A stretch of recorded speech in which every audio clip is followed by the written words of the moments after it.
अभी जो बिहार चुनाव के बाद चुनाव आयोग बहुत ही तेजी से सक्रिय हुआ।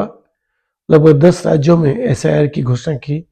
उसे बंगाल सबसे प्रमुख है और सबसे ज्यादा विरोध बंगाल में ही हो रहा है और ममता बौखलाई हुई है। और क्यों बौखलाई है ये समझना भी आसान है और कहना कठिन है कि ऐसा क्या हुआ कि इतनी दमखम के साथ उसका विरोध कर रही है।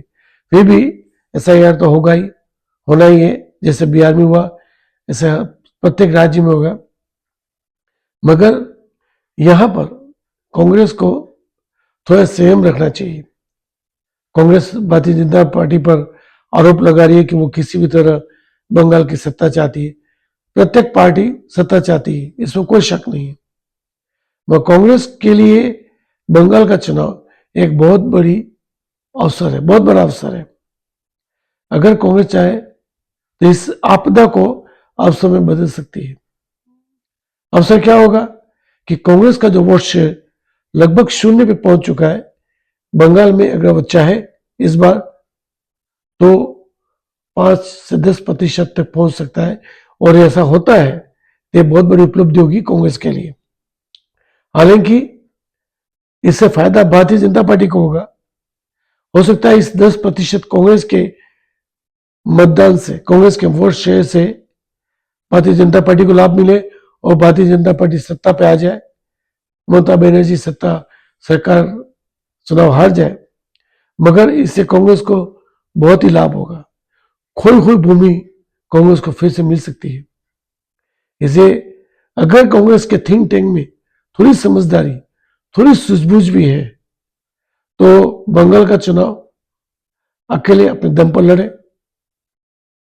और किसी भी तरह का ममता बनर्जी के साथ या किसी भी पार्टी के साथ समझौता किए बिना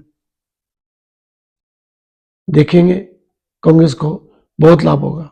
हालांकि भारतीय जनता पार्टी इस कदम से सरकार बना सकेगी, ममता बनर्जी सरकार खोएगी, मगर सबसे ज्यादा लाभ होगा तो कांग्रेस को।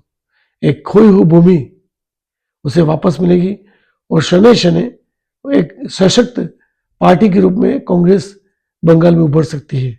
अगर अपने दमखम पर, अपने बल पर, बिना किसी समझौते के, बिना किसी पार्टी से समझौता किए अगर कांग्रेस चुनाव लड़ती है पूरे जोश के साथ, ऐसा संभव है।